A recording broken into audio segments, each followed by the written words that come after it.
शन्नो मित्रः शं वरुणः शन्नो भवत्पर्यमा शन्न इन्द्रो बृहस्पतिः शन्नो विष्णुरुक्रमः नमो ब्रह्मणे नमस्ते वायो त्वमेव प्रत्यक्षं ब्रह्मासि त्वमेव प्रत्यक्षं ब्रह्म वदिष्यामि ऋतं वदिष्यामि सत्यं वदिष्यामि तन्मामवतु तद्वक्तारमवतु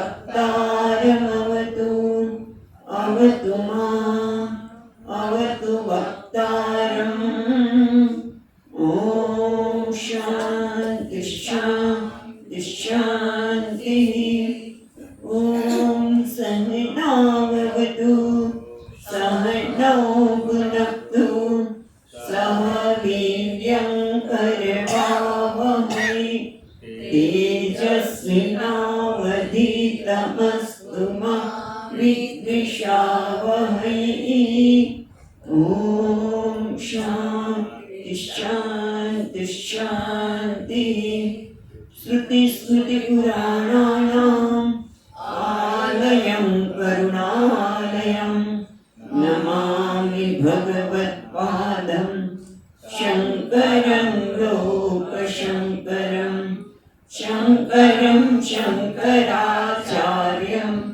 केशवं बादरायणं सूत्रभाष्यकृतौ वन्दे भगवन्तौ पुनः पुनः ईश्वरो गुरुरात्मेति मूर्तिभेदविभागिने व्योमवद्व्याप्तदेहाय दक्षिणामूर्तये नमः।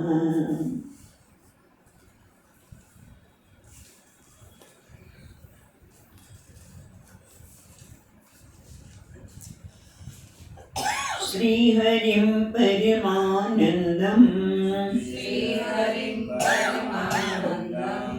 उपदेष्टारमीश्वरम् व्यापकं सर्वलोकानां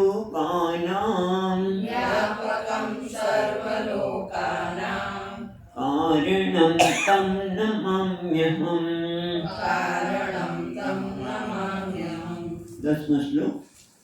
दसवां श्लोक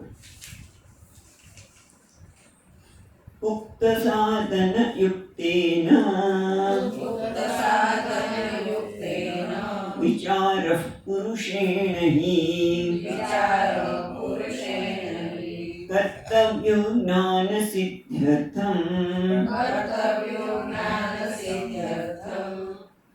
आत्मनः शुभमिच्छताम्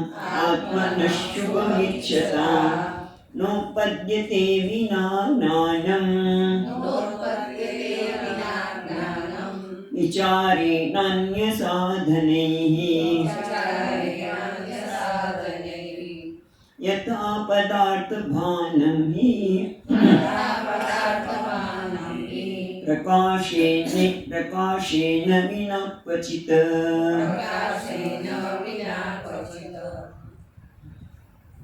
પછી ચાલો જોઈએ 13 શ્લોક પછી રહી ઓકે તો આપણે જોઈ રહ્યા હતા એ પ્રમાણે ઉક્ત સાધનેના યુક્તેન જે સાધન ચતુષ્ટની વાત કરી એ પછી શું કરવું જોઈએ તો કે વિચાર પુરુષેણ કર્તવ્ય પુરુષના માટે ગઈકાલે જોયું પ્રમાણે પુરુષ એટલે કોઈ સામાન્ય કે છે ઉત્તમ એના એ મહાત્મા જ બની ગયો છું જેને આવું ભગવાનને જાણવાનો વિચાર પણ આવે છે સત્સંગ માટે જેને પ્રેમ પણ જન્મે છે તેમ કહો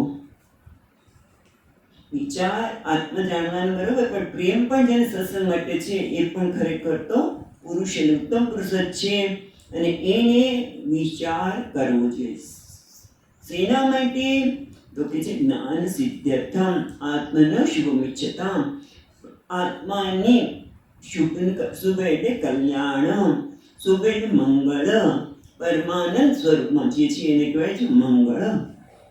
એ તો બધા ઈચ્છે છે. ભલે એમ કે અમને શુભની ઈચ્છા નથી. જો શુભની ઈચ્છા હોય, મંગળની ઈચ્છા હોય, પરમ આનંદની ઈચ્છા હોય તો એને જ્ઞાન વિચાર કરવો જોઈએ. જ્ઞાનની પ્રાપ્તિ માટે વિચાર કરવો જોઈએ. આત્માનો શુભ ઈચ્છતા તો કોઈ એમ કે મને તો ભાઈ શુભની પરમાનંદની પ્રાપ્તિ એટલે કે આનંદ મોક્ષ એમાં તો રસ નથી. પણ દરેકને બધાને આ જોઈએ છે, શુભ જ જોઈએ છે, કલ્યાણ જ જોઈએ છે. એટલે કે કોઈને મૂર્ખ રહેવું ગમતું નથી, કોઈને મૃત્યુ સ્વીકાર્ય નથી. કાયમ પદ જીવિત રહે એ ગમે છે. એટલે ટૂંકમાં આ કોઈને ગમતું નથી, બધાને સફળતા જ ગમે છે. હું ગમે તે કાર્ય હાથમાં લઉં તો એમાં મને સફળતા જ પ્રાપ્ત થાય.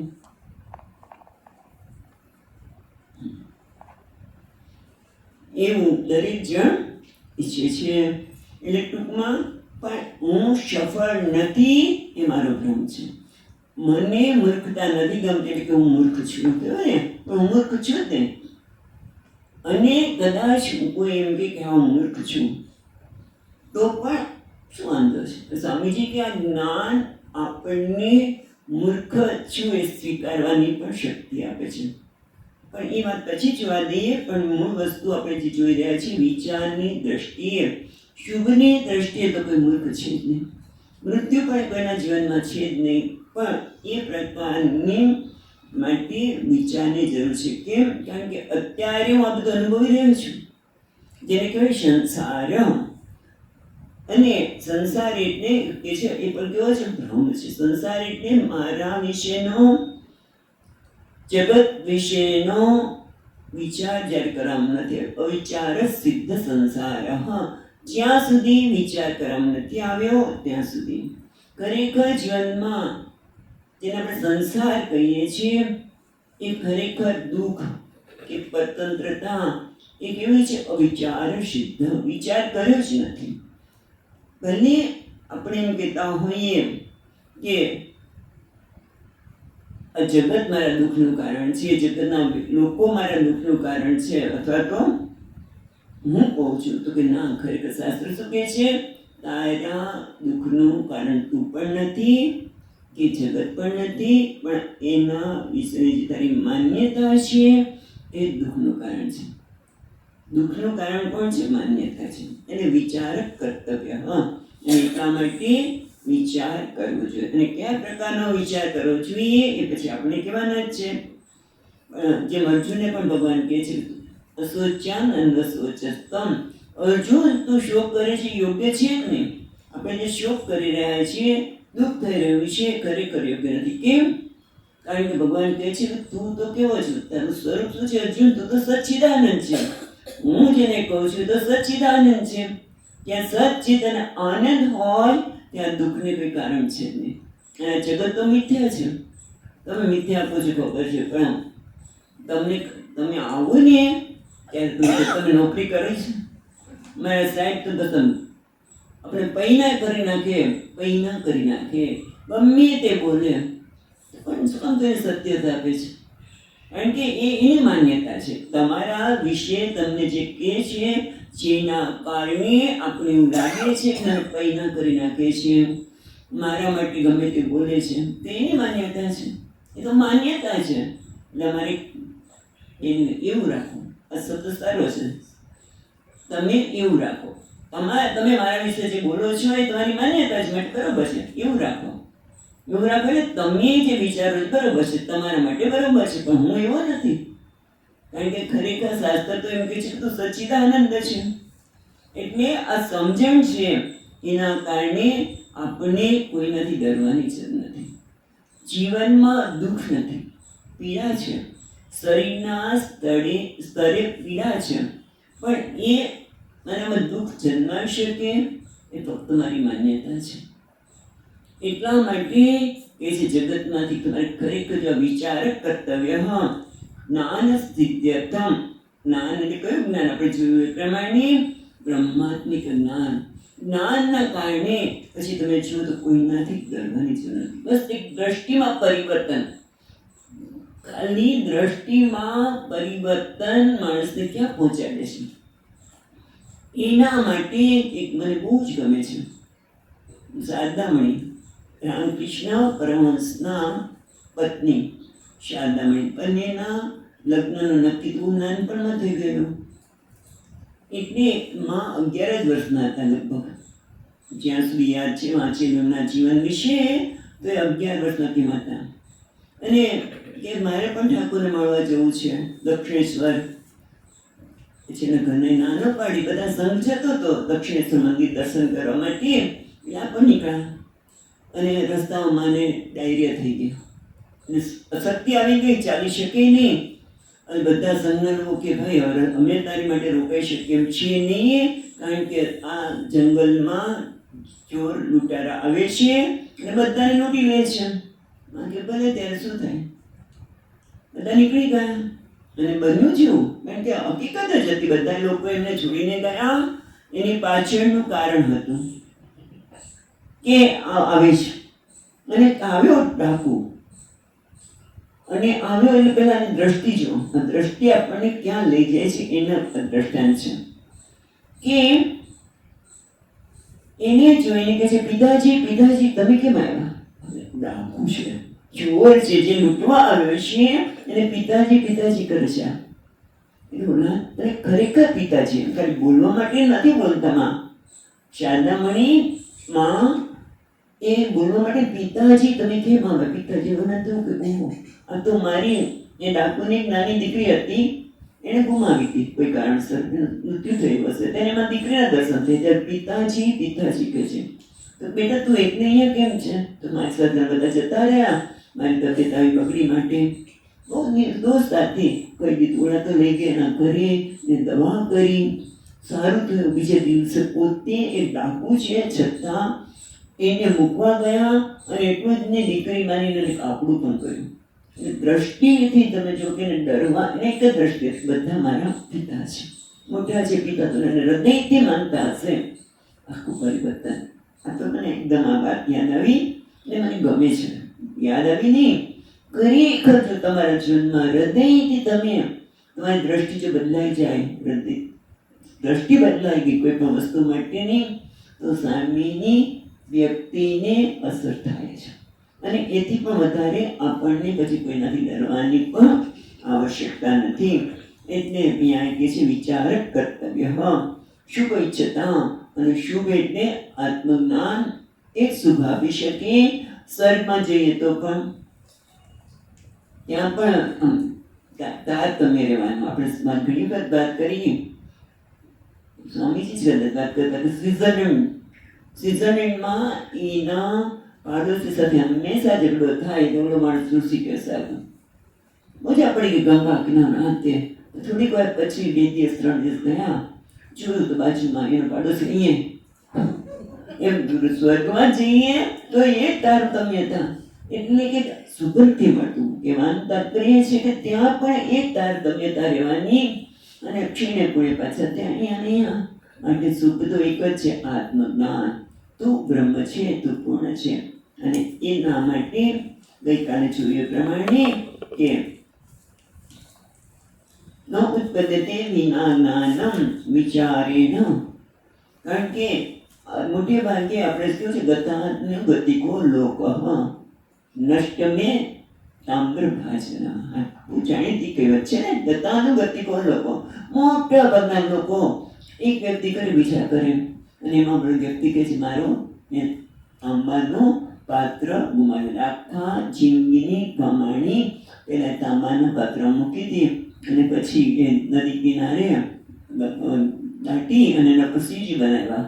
અને યાત્રાથી આવીને આવ્યો તે બધે શિવજી બધાનો ગતિકો લોકો એના છે. લોકો બધા આ પ્રકારે ચિંતન કરવા માટે છે કે સુખ માટે જગતમાં પરિવર્તન. સુખની ઈચ્છા બધાને છે, પણ જગતમાં પરિવર્તન તો છે ના જ્ઞાનેન કીધું ને, ન ઉત્પદ્યતે વિના જ્ઞાનમ વિચારેણ અન્ય સાધનૈઃ. બીજા કોઈ સાધનથી તમને આ સુખની પ્રાપ્તિ ભક્તિ અનેક તમે કહો ને ગમે એટલા કર્મ કરો, આપણે કર્મ સામે, જપ સામે, પૂજા સામે કોઈ વિરોધ નથી, બરાબર? કોઈના પ્રયત્ન સામે આપણે મસ્કરી કે હાંસી નથી કરતા, પણ દસમાને શોધવા માટે, અજ્ઞાનને લીધે દસમો ખોવાઈ ગયો છે માટે એ જ્ઞાનથી દૂર થઈને પ્રાર્થના કરો કે ધ્યાન કરો, કશું જ કામ લાગે નહીં.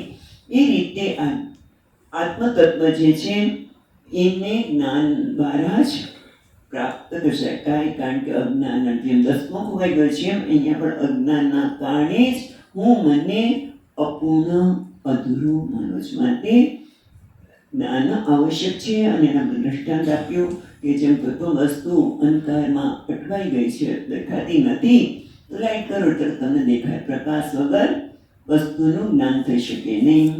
હવે આગળ કે છે પછી વિચાર કર્તવ્ય.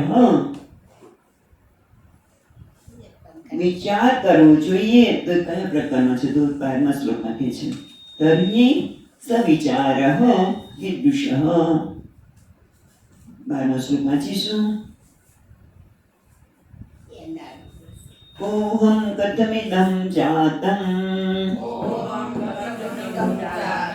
કો વૈ કર્તાસ્ય વિદ્યતે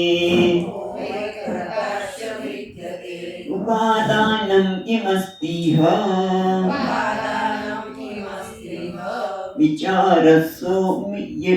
વિચારસ્સોયમિદૃશઃ. એટલે વિચાર સહ અયમ ઈદૃશઃ. ઈદૃશ એટલે આ પ્રકારે વિચાર કરું. શેના માટે? સ્વ એવ જ્ઞાન સાધનમ. આ જ જ્ઞાનનું સાધન છે. તેના કહે છે કોહમ, હું કોણ છું, કથમિદં જાતમ, આ બધું ક્યાંથી આવ્યું છે, આનો કોઈ કોઈ કર્તા અસ્ય વિદ્યતે, આનો કોઈ કર્તા છે, એનું ઉપાદાન કારણ શું છે, એ વગેરે વિચાર કરવો છે. એટલે હંમેશા વિચાર ઉપર વેદાંતિ ભાર આપે છે. જેમ રમણ મહર્ષિ પાસે જઈએ એટલે કોઈ જેને કેમ રમણ મહર્ષિને કે મને આ દુઃખ છે અને મને આવું કીધું, મને બહુ દુઃખ થઈ ગયું, આવું કહેવાય? એને આવું મારી સાથે વ્યવહાર કરાય? એટલે આપણને તરત દુઃખ થઈ જાય. તો રમણ મહર્ષિ કે પહેલા આ દુઃખ કોને થાય છે? વિચાર, આ દુઃખ કોને થાય છે? કોહમ. તું એમ કહે છે કે મારી સાથે આને આવો વ્યવહાર કર્યો માટે મને દુઃખ થાય, પણ ખરેખર દુઃખ કોને થાય છે? એ કોણ છે? હું. એ રીતે અહીંયા પણ આપણને કહે છે કે તું વિચાર. વેદાંત કહે છે પેલા વિચાર. જેમ સોની છે એ તમે સોની પાસે જાઓ અને તમે કહો મારા દાદાના વખતનું, બાપ દાદાના વખત, બાપ દાદાની પણ આપણે સામાન્ય બાપ દાદા શબ્દ વાપરતા હોઈએ, પણ દાદાના વખતનો આ હાર છે અને હવે મારે વેચી દેવો છે, જે કારણ હોય એ. પણ તરત એ શું કરશે? ભલે તમે દાદાના વખતનો છે છતાં પણ એ તો બરોબર કસોટી ચડાવશે, પછી જ આપણે સોનું જેટલું છે એટલા પૈસા આપશે. એટલે અહીંયા પણ શાસ્ત્ર કહે છે કે તું તારા વિશે જે માને છે, કોહમ, હું કોણ છું, તો તે માની લીધેલું છે. આ તારી માન્યતા છે. કેમ માન્યતા છે? કારણ કે તારો કોઈ સ્પષ્ટ તારા વિશેની ઓળખાણ જ નથી. તને પૂછે તું કોણ છે?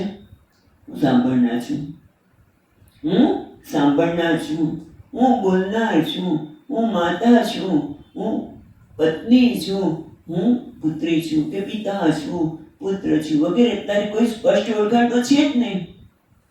માટે વિચાર કર. જો સ્પષ્ટ ઓળખાણ હોત તો કંઈ કહેવાની વાત રહેતી જ નથી. પણ આ બધા કેવા છે? તારા જુદી જુદી ઓળખાણ છે.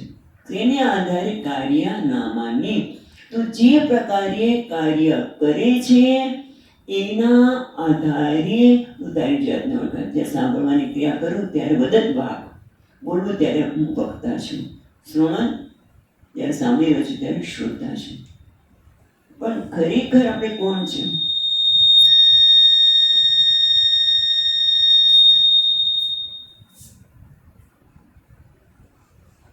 ખરેખર આ બધા મારા વેશ છે. અને એટલા માટે વેશ, દરેક વેશની સમસ્યા છે. જેમ આપણે વાત કરી હતી ત્યારે કે જો ભિખારી હોય, કોઈ અભિનેતા કરોડપતિ પણ હોય, પણ એ કદાચ ભિખારીનો વેશ લે તો પછી ભિખારીને કોઈ હળધૂત પણ કરે, કોઈ એને ન કહેવાના શબ્દો પણ કહે, પણ એ જાણે છે કે આ બધા સમસ્યા કોની છે? ભિખારીની છે, મારી નહીં. એ પિતાને પણ સમસ્યા છે. પિતા તરીકે પોતાના પુત્રો બાળક જો ભણતો ન હોય અથવા તો એને કહ્યું સમજી કે આવારા હું, કેટલાક છોકરા મોટા થાય એટલે પિતાજીના પૈસે ઓલું સ્કૂટર ના, હવે તો રાજદૂત કે ખબર કયા આવે છે નવા નવા, એ લઈને પાછું સાયલેન્સર પણ મેડમ અવાજ કરતો નીકળે ત્યારે આપણને ખબર પડે, આપણે ત્યાં થાય છે નીકળે ત્યારે ખબર પડે અવાજ કરતો હોય, ખુદના શર્ટ હોય, જે સોનાની ચેન પહેરી હોય, એ પિતાને કેવું થાય કે ભણતોય નથી અને આ કરે છે. સમસ્યા પિતાની છે, પિતા માતાની હોય, બધાને પોતાની દરેક રોજ સમસ્યા છે. પણ શાસ્ત્ર શું કહે છે? એ સમસ્યા તારી નથી. તું જે તારી જાતને એના લીધે દુઃખી માને છે, પરિસ્થિતિ છે, કારણ કે પિતા તરીકે એનું એક કર્તવ્ય છે, વક્તાનું પણ એક કર્તવ્ય છે, દરેકનું એક કર્તવ્ય છે. એના કારણે એમાં સમસ્યાઓ પણ છે, પણ એ કોહમ એ કોની છે?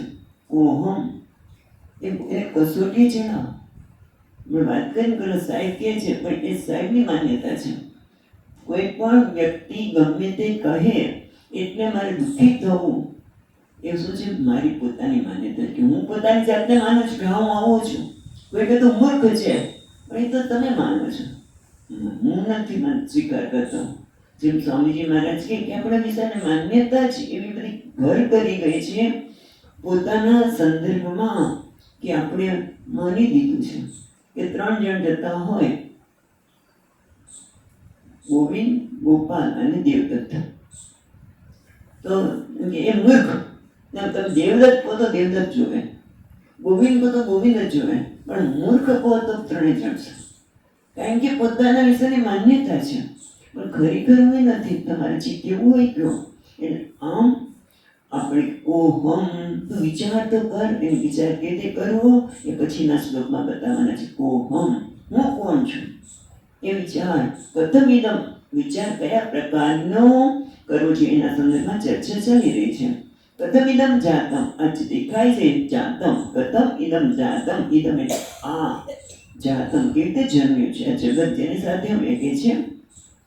અહમ કરતા સુખી ત્યાદિ વિદ્યમાણમ સ્વરૂપ, હું જગત, હું જેને કરતા સુખી દુઃખી માનું છે એનું ખરેખર શું સ્વરૂપ છે તે વિચાર.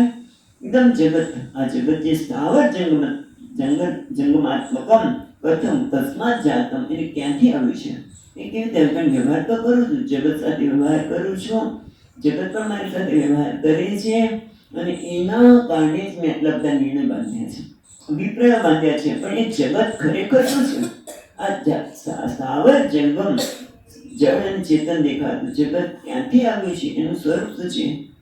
કિમ અધિષ્ઠાનમ ઇત્યર્થ, વિચાર કર ક્યાંથી આવ્યું છે. કદમ જાતમ એટલે એનું અધિષ્ઠાન શું છે એ પણ તો વિચાર કર. એટલું જ નહીં, કોઈ કરતા અસુવિધા, ત્યાં જે જગત દેખાય છે એ પ્રત્યક્ષાદિ પ્રમાણ સિદ્ધ જગત કરતા ઉપાદક પવિત્યતે, આનું કોઈ બનાવનાર છે.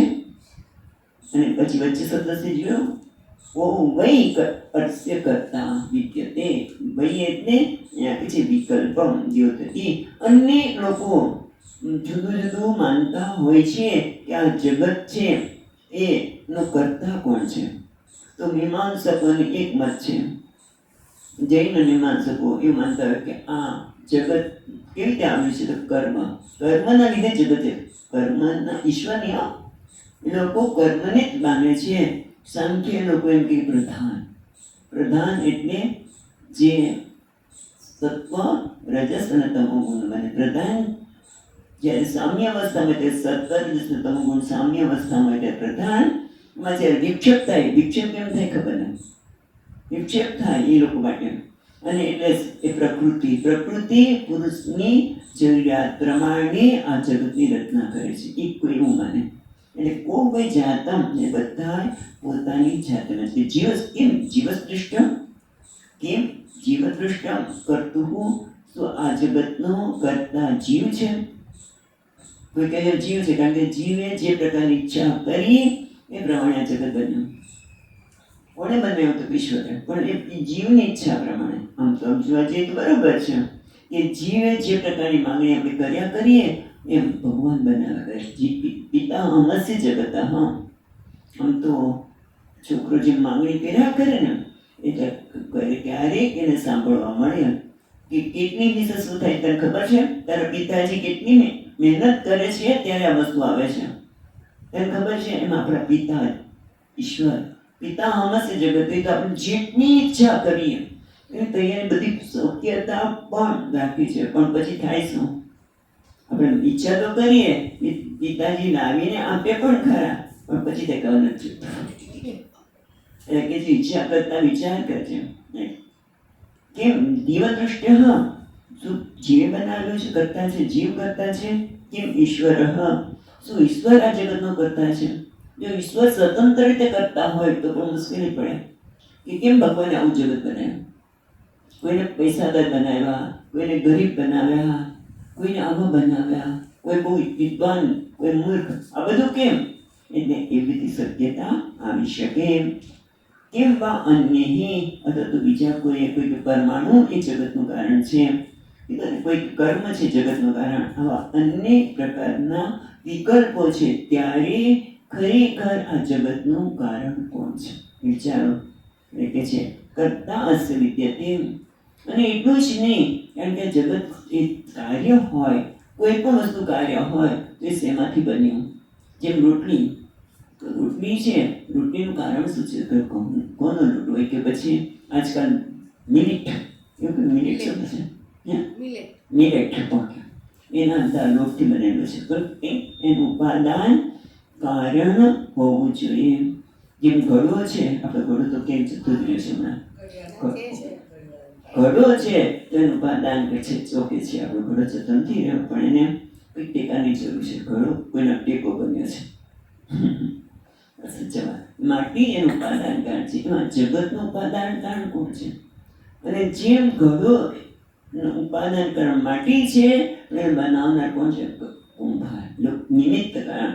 એટલે ઉપાદાનમ કિમ અસ્તિ. આ જગતનું ઉપાદાન કારણ કોણ છે અને કરતા કો અથવા તો નિમિત્ત કારણ કોણ છે? આ પ્રકારનો વિચાર કરવો જોઈએ. શેના માટે? જ્ઞાન સાધન ઇત્યર્થ. જ્ઞાનની સાધના માટે, જ્ઞાનને માટે આ જરૂર જોઈએ. તો કયા પ્રકારનો વિચાર? કોહમ એ પેલા સમજાવે છે 13મા શ્લોકમાં. કારણ કે નનુ ચૈતન્ય વિશિષ્ટ કાય પુરુષ ઇતિ. કારણ કે સામાન્ય રીતે કોહમ એવો વિચાર કરવાની જરૂર કેમ છે? કારણ કે મોટે ભાગે માની લીધું છે કે ચૈતન્ય વિશિષ્ટ કાય પુરુષ. આ પુરુષ કોણ છે? એ ચૈતન્ય ધરાવનાર છે, એ છે. અને એટલું જ નહીં, આપણે આપણા વિશે અનેક માન્યતા ધરાવે છે માટે, અને પછી માન્યતા ધરાવે છે એટલું જ નહીં, પણ આપણને ચકાસવા માટે આપણે જ આપણા વ્યવહારમાં સરળ તર્ક પણ અપનાવતા હોય છે. તર્ક પણ અપનાવતા હોય છે. જેમ કે હું ક્યારેય આ ટેબલને હું કહેતા નથી. ટેબલ હું છે એવું નથી કહેતા, મારું કદાચ કહીએ આ ટેબલ મારું છે, અત્યારે મારા માટે વાપરવા માટે આપવામાં આવેલું છે, આ પુસ્તક મારું છે, પણ હું છું એવું નથી કહેતા. પણ મુશ્કેલી ક્યાં પડે છે કે આમ તો સ્પષ્ટ છે અહીંયા કે ઘટ દ્રષ્ટા ઘટાદ ભિન્ન.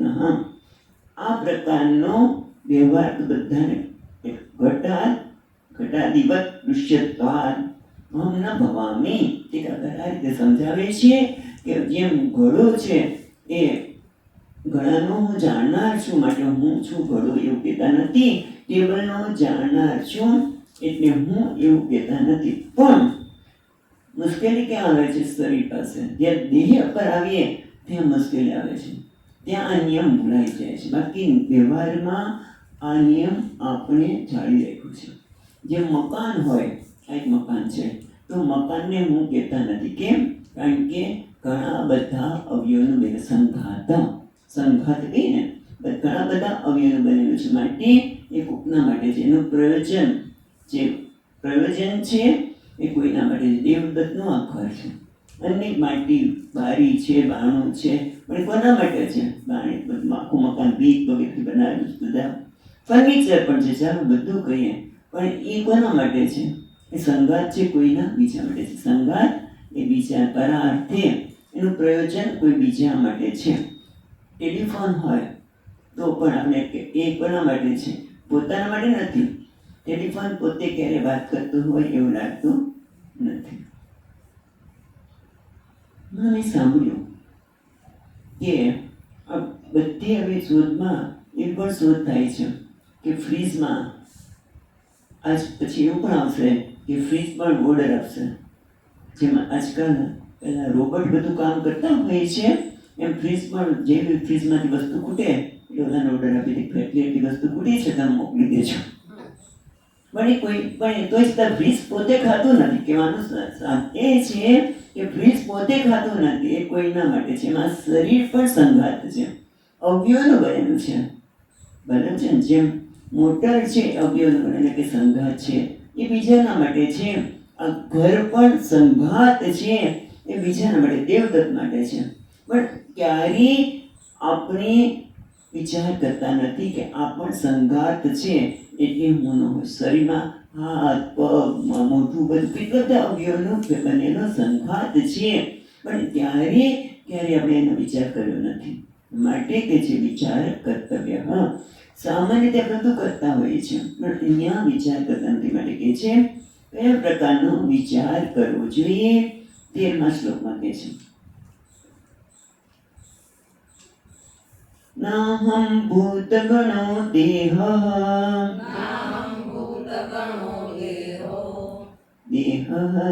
નાહં ચક્ષગણસ્તથા એતદ્વિલક્ષણઃ કશ્ચિત વિચારઃ સોऽયમીદૃશઃ. આજે પાછું થોડું અવાજ આવ્યા કરે છે આનો, સેટિંગ કરો. તો પછી નાહં ભૂતગણઃ દેહ નાહં ચાક્ષગણસ્તથા એતદ્ વિલક્ષણઃ કશ્ચિત. એવું બને કદાચ તમારું વોલ્યુમમાંથી ફેર પડતો હોય લાઇટના લીધે. પંખો બંધ કરો તો થઈ શકે. આપણે ચેન્જ કરી આપો. નાહં ભૂતગણ દેહ. આ દેહને હું ભૂતગણ, ભૂત એટલે પંચમહાભૂત, આ દેહને પંચમહાભૂતને બનેલું છે. જેમ જગતના બીજા પદાર્થો પણ પંચમહાભૂતના જ બનેલા છે. વિશિષ્ટતા કઈ બીજી હોઈ શકે? આમાં આ પંચમહાભૂતનું બનેલું દેહ અને જગતના બીજી વસ્તુ જે છે એ પણ પંચમહાભૂત બનેલી છે. જેમ કે આંખની પણ પંચમહાભૂતની બનેલી છે, ઘડો પણ પંચમહાભૂતનો જ બનેલો છે. એમાં શબ્દ, સ્પર્શ, રૂપ, રસ અને ગંધ એ બધા જ ગુણો પંચમહાભૂતના જોવા મળે છે. પણ થોડીક આમાં વિશિષ્ટતા છે, છતાં મુશ્કેલી ક્યાં પડે છે કે આ પંચમહાભૂત જગતના પદાર્થોને આપણે હું કહેતા નથી. પણ આ દેહ આવે ત્યારે આપણે ભૂલ કરીએ કે નાહં દેહ, હું આ દેહ નથી. પણ એમાં શું વાંધો છે? હું દેહ કહું તો નાહં દેહ એવું કહો છો, પણ એને બદલે હું દેહ છું એમ માનું શું વાંધો છે? વાંધો એટલો જ છે, એટલે વાંધો નથી. પણ વાંધો ક્યાં આવે છે કે જે વસ્તુ મારી નથી એને મારી માની લો એટલે દુઃખ થાય. કોઈની વસ્તુ છે, બરાબર, પણ મને ખબર નથી કે આ વસ્તુ એમની છે, અને મેં માની લીધું મારી છે. જેમ ચપ્પલ હોય, બંનેના ચપ્પલ લગભગ સરખા દેખાતા હોય, એટલે કોઈકના ચપ્પલ કોઈ પહેરીને છે તો શું થાય? ઝઘડો જ થાય. બોલી નાખે કે ભાઈ મેં નવા એટલા તમારા કરતાં ચપ્પલ આટલા મોંઘા છે, તમે કેમ લઈ ગયા? કારણ કે બીજાની વસ્તુ જ્યારે હું માની લઉં એટલે લડાઈ ઝઘડા થવાના છે, દુઃખ થવાનું. એ રીતે આ દેહ છે એ ખરેખર તો પંચમહાભૂતનો છે, પણ સંસર્ગ અધ્યાસના લીધે અહીંયા અધ્યાસ શબ્દ વાપરી શકીએ.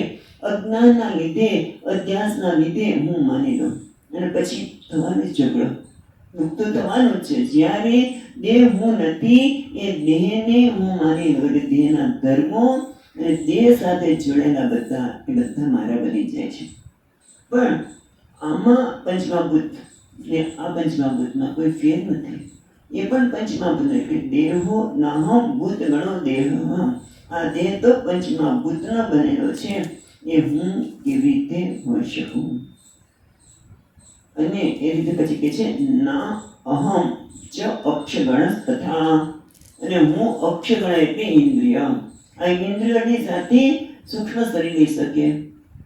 સ્થૂળ શરીર એ હું નથી, એ પંચમહાભૂતનું બનેલું છે. ભલે એ તમોગુણ સત્વગુણ રજોગુણનું બનેલો હોય, જે પેલા લોકો કહે છે, સ્વીકાર્ય છે, પણ એ હું નથી. એવી રીતે અક્ષગણ એટલે કે ઇન્દ્રિય અને એમાં સૂક્ષ્મ શરીર પણ આવી જાય. બરાબર? એ બધું જ હું નથી. કારણ કે એમ કેવું છે, એતદ વિલક્ષણ કશ્ચિત વિચાર સોયમ વિદૃશ. એના વિશે તમે વિચાર તો કરો કે આ ઇન્દ્રિયો છે એ પણ મારા જ્ઞાનનો વિષય છે. આંખ, કાન, નાક, જ્ઞાનેન્દ્રિયો, કર્મેન્દ્રિયો, ઇવન પંચ પ્રાણ અને સૂક્ષ્મ શરીરમાં અંતઃકરણ, વિચાર, મન અને બુદ્ધિ એ બધા મારા જ્ઞાનનો વિષય છે. પણ જ્યારે એને હું સત્ય માની લઉં એટલે શું થાય? તમે જો વાત કરતા હતા કે અમે લોકો કાશી જઈએ એટલે સરસ ત્યાં કચોડી ને બધું સરસ મળે, ખાવાની મજા પડે અને ખાતા હોય ત્યાંથી પાછા પેલું વારાણસીમાં ત્યાં ઘાટ છે ત્યાં બધા એને અગ્નિ સંસ્કાર થતા.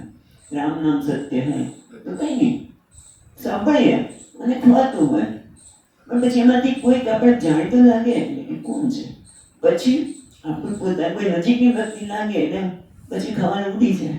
કેમ? આ મારા છે, હું છું તેને દુઃખ થાય છે. એટલા માટે કે છે કે ખરેખર તો દુઃખનું કારણ નથી. ગાંધીજીને જ્યારે ગોળી મારવામાં આવી ત્યારે કેટલા લોકોને દુઃખ થયું હતું. કેમ? એના માટે આપણે માન હતું. એટલે ટૂંકમાં કહેવાનું એ છે કે ઇન્દ્રિયો, મન, બુદ્ધિ અને હું એ નથી.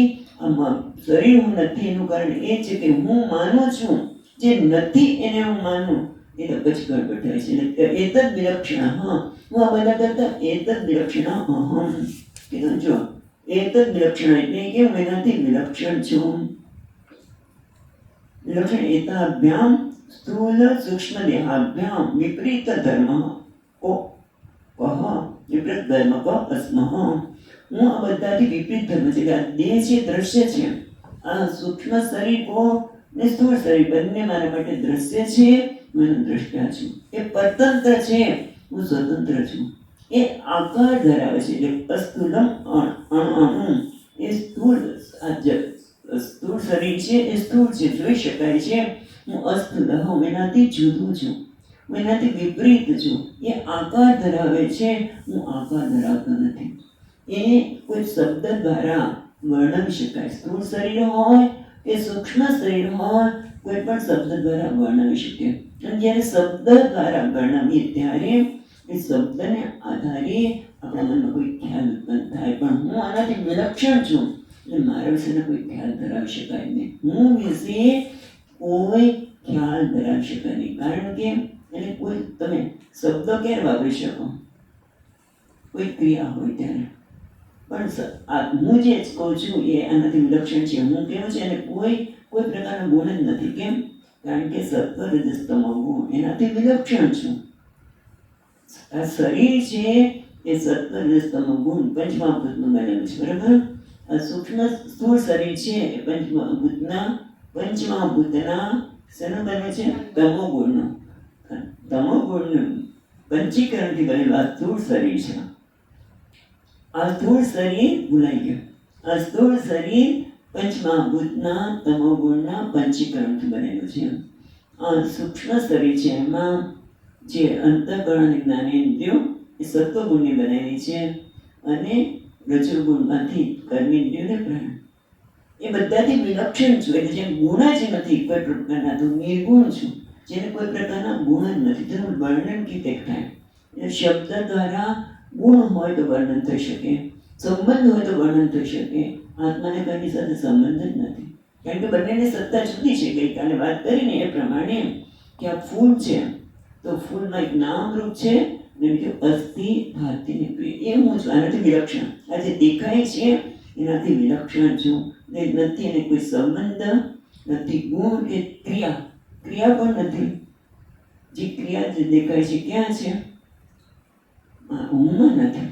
આ જે શરીરમાં થયેલી ક્રિયા, મન દ્વારા થયેલા વિચારો, એનાથી હું વિલક્ષણ છું. એટલે કોઈ શબ્દ દ્વારા પણ વર્ણવી શકાય નહીં. એતદ વિલક્ષણ કશ્ચિત વિચાર સદૃશ્યમ, આનાથી કંઈક ભિન્ન છે. એટલે આપણે ત્યાં કોનો આધાર લેવો પડે? શાસ્ત્રનો.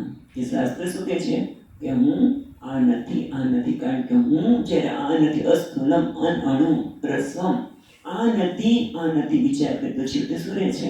હું કહેવાય છે સચ્ચિદાનંદ અથવા તો સ્વયં પ્રકાશ. શાસ્ત્ર કહે કે તું સચ્ચિદાનંદ છે, તું બ્રહ્મ છે, તું પૂર્ણ છે. પણ એના માટે આ પ્રકારે વિચાર કરી. કોહમ એટલે નાહમ, હું કોણ છું? તો કે નાહમ ભૂતગણ, હું આ ભૂતનો સમૂહ નથી. એટલું જ નહીં, નાહમ ચાક્ષુર્ગણ, હું આ ચક્ષુનો ગણ સમૂહ. એટલે કે ઇન્દ્રિયોની અંદર બધું આવી ચક્ષુ એટલે ઇન્દ્રિય, ચક્ષુ ઇન્દ્રિય પણ એની અંદર બધું જ આવ્યું. સૂક્ષ્મ શરીર પણ હું નથી, પણ હું એનાથી વિલક્ષણ છું. એવો વિચાર કરવો જોઈએ. શેના માટે? જ્ઞાન માટે.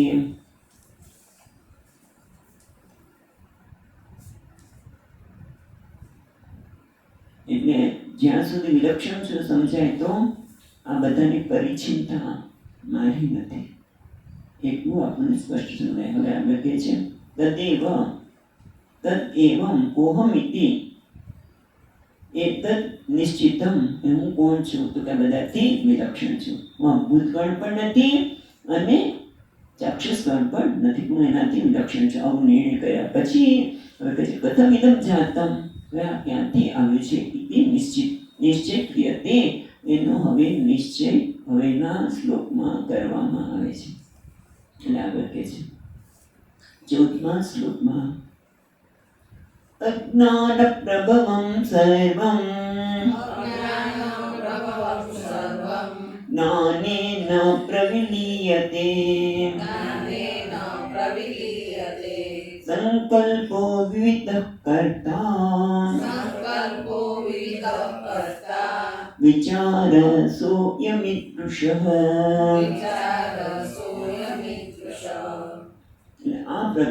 આ પ્રકારનો સોયમ ઈદૃશ વિચાર કર્તવ્ય. આ પ્રકારે જ્ઞાનની પ્રાપ્તિ માટે વિચાર કરવો જોઈએ. કયો વિચાર કરવો છે? તો કે જે કથમ ઇદમ જાતમ, આગળ કીધું ને કોહમ કથમ ઇદમ જાતમ, આ જે દેખાય છે એ જગત ક્યાંથી આવ્યું? એ બધા સ્વીકારે કે જગત કાર્ય છે, માટેનું કોઈ કારણ હોવું જોઈએ. આ જગત છે કાર્ય છે. જેમ ઘોડો છે એ કાર્ય છે, તેનું કરનાર હોવું જોઈએ. આમ રમણ ભમણ થઈ ગયું હોય ઘરમાં માં બહાર ગઈ હોય અને ઘરમાં આવે તે બધું આમ રમણ ભમણ કહીને બધું એને કરનાર હોવો જોઈએ. હું તો બધું વ્યવસ્થિત કરીને ગયા હતા, પણ રમણ ભમણ કરનાર કોઈ છોકરા તોફાન કર્યું નાખે છે, ખોલી નાખે કબાટને આ તેમ. કોઈનું કરતા હોવું જોઈએ, કોઈ કારણ હોવું જોઈએ. જે કાર્ય છે એનું કોઈ કારણ હોવું જોઈએ. એટલે એના માટે કહે છે કે તત્ર, એના માટે નિશ્ચય કરતી વખતે અનેક લોકો જે માને છે, તાર્કિક લોકો, નૈયાયિક, સાંખ્ય લોકો, એ બધાને માટે કહે છે કે કેટલાક કહે છે તત્ર પૃથ્વ્યાદિ, પહેલા આપણે બધા અજ્ઞાન પ્રભવમ સર્વમ જ્ઞાનેન પ્રવિલીયતે, એ વેદાંતિનું કારણ છે કે આ ક્યાંથી આ જગત ઉત્પન્ન થયું. પણ પહેલા આપણે જોઈએ તો આ જગત ક્યાંથી ઉત્પન્ન થયું? તો કેટલાક એવું માને છે કે પૃથ્વીની ભૂતાની કાર્યત્માં, આ પૃથ્વી વગેરે કાર્ય છે, માટે એનું કારણ શું છે? પરમાણુ જાયતે, એનું કારણ શું છે? પરમાણુ, સૂક્ષ્મ. જેમ વેદાંત આપણે વૈજ્ઞાનિકો પણ કહે છે કે અણુ પછી પરમાણુ, એમાંથી આ જગત થયેલું છે. પછી પરમાણુમાંથી પ્રોટોન, ઇલેક્ટ્રોન વગેરે. પણ તે અહીંયા અટકી જાય છે, એ ઉર્જાથી અટકી જાય છે. પણ ઉર્જાનું પણ કોઈક એનાથી પણ વિલક્ષણ કોઈક છે જે બનાવનારો. હમણાં ગોલ્ડ પાર્ટિકલ એ લોકો પૂછ્યા, ભાઈ ગોલ્ડ પાર્ટિકલ કોણ છે? એ હું છું ત્યાં નથી આવતા. એ વેદાંત જ કહી શકે. ત્યારે વૈજ્ઞાનિકો પરમાણુ કે છે ને, હમણાં જ વ્યક્તિનું અવસાન થયું, જેને ગોલ્ડ પાર્ટિકલ શોધ્યું હતું 90 કે 95 વર્ષે, હમણાં એનું શરીર શાંત થયું. પણ એ ગોલ્ડ પાર્ટિકલ સુધી પહોંચી શક્યા, પણ એનાથી આગળ જઈ શકતા નથી. એટલે કોઈ કહે છે પરમાણુ કારણ છે, તો પ્રધાન દેવ સાંખ્ય. હા, તો સાંખ્ય લોકો કહે છે પ્રધાન એનું કારણ છે. એટલે કોઈ એમ કહે છે જગતનું કારણ કોણ છે, તો કે સત્વરજસ તમસ પ્રધાન. તો કોઈ કહે છે પરમાણુ. તો પછી કર્મણા જાય તેથી મનસકા. હા, તો કેટલાક લોકો કહે છે કર્મ આ જગતનું કારણ છે. કર્મ છો, કર્મ સ્વતંત્ર રીતે આ જગતનું સર્જન કરે છે. એટલે ત્યારે રમણ મહર્ષિ ઉપદેશારમાં કહે છે કર્મ કેમ પરમ કર્મ તત્ જડમ. કર્મથી ક્યારેય જગતની રચના થઈ શકે નહીં. કર્મ તો જડ છે, એને કેવી રીતે ખબર પડે? કર્મ પોતે જડ છે, આ કેવી રીતે રચના કરી શકે? પણ લોકો માને છે કર્મથી. બરોબર છે, કર્મ આ જગતનું કારણ છે. દરેક વ્યક્તિ જુદા જુદા વાત કરે છે, પણ જરાક આપણે આગળ વિચારીએ કે કર્મથી જગતનું કારણ કર્મ છે. બરોબર છે, પણ એ કર્મનું કારણ શું છે? કારણ કે આપણે કહીએ કોઈ પણ વ્યક્તિનો જન્મ થાય અને સામાન્ય રીતે આપણે એની કુંડલી બનાવીએ અને બધી કેમ એક પૂર્વજન્મના એણે કરેલા કર્મ લીધે આ વ્યક્તિનો જન્મ આ સમયે થયો, આ ઘરમાં થયો, એ પૂર્વજન્મ શું હતું બધું કહી શકે. પણ એ કર્મનું કારણ શું છે? કોઈ કહે છે પરમાણુ કારણ છે, કોઈ કહે છે કે આ પ્રધાન કારણ છે, સત્વરજસ તમસ આ જગતનું કારણ છે, કોઈ કહે છે મીમાંસા કર્મ છે. તો આપણે જરાક આગળ પૂછીએ કે આ કર્મ છે, એ કર્મના કારણે આ શરીર મળે છે. બરોબર છે, આ પ્રારબ્ધની રીતે બધું બરોબર છે, પણ એ કર્મનું કારણ શું છે? કર્મ કેમ કર્યું? તો કે ઈચ્છા થઈ એટલે. કર્મ ક્યારે થાય? કે ઈચ્છા થાય ત્યારે. પણ ઈચ્છાનું કારણ શું છે? તો કે મને ઉણપ લાગતી હતી, મને એમ થાય કે આ કાર્ય કરીશ તો મારી અધૂરપ દૂર થશે, હું સ્વીકાર્ય થઈશ. અધૂરપ અને ઉણપના લીધે મને કર્મ કરવાની ઈચ્છા થઈ. જેમ 10મો પોતે જ 10માને શોધે છે, 10માને શોધવાની ઈચ્છા કેમ થઈ? 10મો શોધી રહ્યો છે 10માને, એની ઈચ્છા કેમ થઈ? કારણ કે પોતે 10મો શું જાણતો નથી, એટલે કે અજ્ઞાન. અજ્ઞાનના કારણે 10માને શોધવાની વાત થઈ. એ રીતે અહીંયા પણ જે કર્મ થાય છે, કેમ? કારણ કે હું અધૂરો છું, ઊણો છું, માટે હું જરૂરિયાતવાળો છું. અને એટલે તો કેટલી જરૂરિયાતને પૂરી કરવા માટે નવી શોધો થાય છે. કેવી શોધ થઈ રહી છે? ગાડીઓ તમે જુઓ તો કરોડો રૂપિયાની ગાડી, લાખને તો ખબર નહીં હવે તો ક્યાં જાય.